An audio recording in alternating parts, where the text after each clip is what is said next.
राम राम, सत श्री अकाल, नमस्कार। मैं प्रदीप धीमान और आप देख रहे हैं पब्लिक गार्डियन। भारत और कनाडा में इस वक्त कुछ भी ऑल इज वेल नहीं है। अभी कुछ दिनों पहले ही G20 समिट में 20 मुल्कों की मेजबानी करने वाला भारत, जस्टिन ट्रूडो को सर आंखों पे बिठाने वाला भारत अब कनाडा की आंखों में क्यों चुप गया, ये तो वे ही जाने।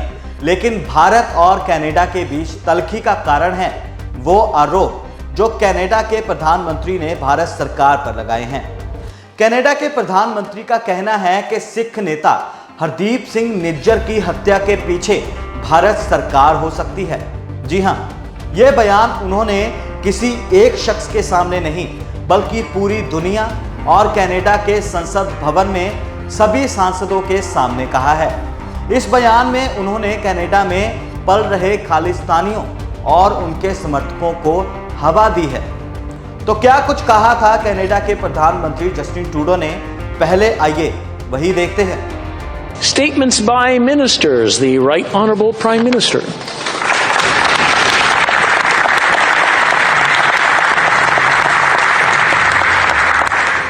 Mr. Speaker, today I'm rising to inform the House of an extremely serious matter.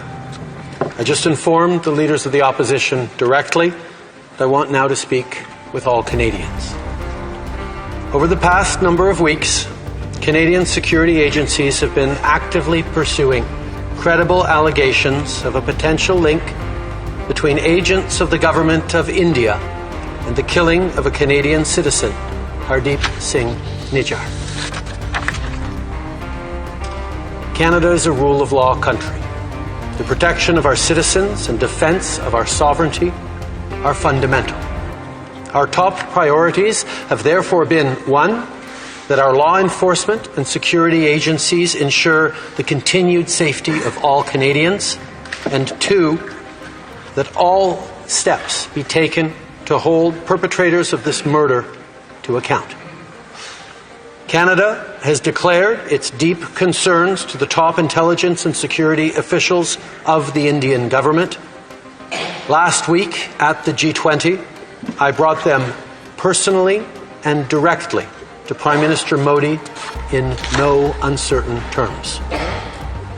Any involvement of a foreign government in the killing of a Canadian citizen on Canadian soil is an unacceptable violation of our sovereignty. It is contrary to the fundamental rules by which free, open and democratic societies conduct themselves. As you would expect, we've been working closely and coordinating with our allies on this very serious matter. In the strongest possible terms, I continue to urge the government of India to cooperate with Canada to get to the bottom of this matter. I also expect it to reiterate that its position on extrajudicial operations in another country is clearly and unequivocally in line with international law. I know many Canadians, particularly members of the Indo-Canadian community, are feeling angry or perhaps frightened right now. Let us not allow this to change us. Let us remain calm and steadfast in our commitment to our democratic principles and our adherence to the rule of law. This is who we are and what we do as Canadians. Monsieur le Président, je me lève. Mr. Speaker, I rise today to inform the House of Commons of an extremely serious issue. दूसरी तरफ भारत के विदेश मंत्रालय ने Canada के प्रधानमंत्री के आरोपों को खारिज किया है। भारतीय विदेश मंत्रालय ने कहा, कनाडा के प्रधानमंत्री ने संसद में जो कुछ भी कहा हम उसे खारिज करते हैं।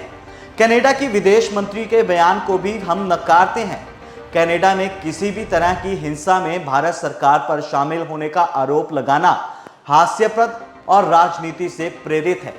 इसी तरह हमारे प्रधानमंत्री के सामने कनाडा के प्रधानमंत्री ने आरोप लगाए थे और हमने उसे भी पूरी तरह से खारिज किया था। हम कानून के राज को लेकर लोकतांत्रिक मूल्यों के प्रति प्रतिबद्ध हैं। भारतीय विदेश मंत्रालय ने कहा कि ऐसे बेबुनियाद आरोप खालिस्तानी आतंकवादी और आतंकवादियों के संगठनों से ध्यान भटकाने के लिए हैं। ऐसे खालिस्तानी आतंकवादियों को कनाडा ने आश्रय दे रखा है, जो भारत की संप्रभुता और क्षेत्रीय अखंडता के लिए खतरा है। इन मामलों में कनाडा की सरकार की ओर से कभी कोई कार्रवाई नहीं करना और इसे लंबे समय से ऐसे ही चलाए रखना, ये हमारे लिए अभी भी चिंता की बात बनी हुई है। कनाडा के नेता ऐसे तत्वों से खुलेआम सहानुभूति जता रहे हैं और ये हमारे लिए गंभीर चिंता का विषय है। भारतीय विदेश मंत्रालय ने कहा कि कनाडा में हत्या, मानव तस्करी और संगठित अपराध जैसी गतिविधियों को फलने फूलने देना कोई नई बात नहीं है। ऐसी गतिविधियों में भारत सरकार को जोड़ने की किसी भी कोशिश को हम खारिज करते हैं। हम कनाडा की सरकार से आग्रह करते हैं कि कनाडा की धरती से संचालित होने वाली भारत विरोधी गतिविधियों पर तत्काल और प्रभावी कानूनी कार्रवाई करे। दूसरी तरफ ट्रूडो द्वारा कनाडा की संसद में दावा किए जाने के तुरंत बाद विदेश मंत्री मेलानी जॉली ने परिणाम स्वरूप शीर्ष भारतीय राजनयिक के निष्कासन की घोषणा की। सूत्रों के हवाले से जोली के कार्यालय ने राजनयिक की पहचान कनाडा में रिसर्च एंड एनालिसिस विंग यानी रॉ के प्रमुख पवन कुमार रॉय के रूप में की है।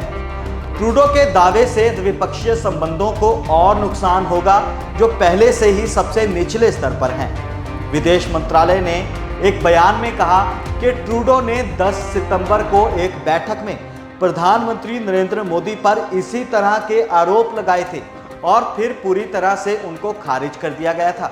इस तरह के निराधार आरोप खालिस्तानी आतंकवादियों और चरमपंथियों से ध्यान हटाने की कोशिश के लिए होते हैं।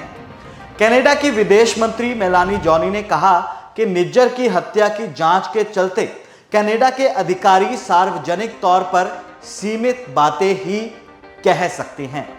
और क्या कुछ कहा कनाडा की विदेश मंत्री ने, आइए देखते हैं। We've been clear we will not tolerate any form of foreign interference.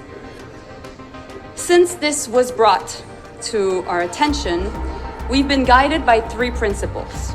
The first one, we will seek the truth.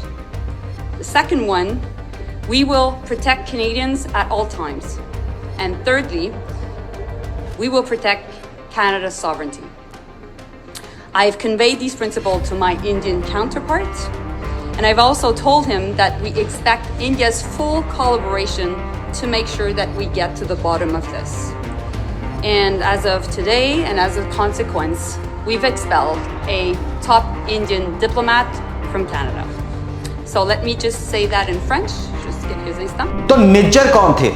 Nijjar Canada के अहम सिख नेता थे और सार्वजनिक तौर पर खालिस्तान का समर्थन करते थे। निज्जर के समर्थकों ने कहा था कि उनकी गतिविधियों के चलते पहले भी उन्हें कई धमकियां मिलती रही हैं। भारत सरकार निज्जर को आतंकवादी और अलगाववादी संगठनों का मुखिया बताती रही है। निज्जर के समर्थक इन आरोपों को खारिज करते आए हैं। हाल के महीनों में निज्जर तीसरे ऐसे सिख नेता थे जिनकी मौत हुई। जून महीने में ही ब्रिटेन में अवतार सिंह खंडा भी बर्मिंघम में रहस्यमयी परिस्थितियों में मृत पाए गए थे। वो खालिस्तान लिबरेशन फोर्स के मुखिया थे। ऐसे ही लाहौर में परमजीत सिंह पंजवार की भी हत्या हुई थी। खबरों की माने तो निज्जर मूल रूप से जालंधर के भरसिंहपुरा गांव का रहने वाला था। कनाडा जाने के बाद उसने कथित तौर पर एक प्लम्बर का काम भी किया। इसके बाद वह खालिस्तानियों के संपर्क में आ गया और धीरे धीरे उसने कनाडा में खालिस्तान समर्थक और नेताओं से बातचीत की और उनके बीच अपनी पैठ मजबूत कर ली। उसे हाल ही में सरी शहर के गुरु नानक गुरुद्वारे का प्रमुख चुना गया था। इसी गुरुद्वारे के परिसर में उसकी हत्या हुई। एनआईए ने केटीएफ प्रमुख निज्जर पर 10 लाख रुपए का इनाम रखा था। वह पिछले कई सालों में कनाडा में रहकर खालिस्तान के आतंकवाद को बढ़ावा दे रहा था। एनआईए का आरोप था कि पाकिस्तान की खुफिया एजेंसी इंटर सर्विसेज इंटेलिजेंस यानी आईएसआई की ओर से निज्जर को हथियार और पैसों की फंडिंग भी होती थी। तो यह था निज्जर का पाक कनेक्शन और यह था भारत और कनाडा में तलखी बढ़ने का कारण। इस पर आप अपने विचार जरूर पेश करिएगा और देखते रहिएगा पब्लिक गार्डियन। नमस्कार।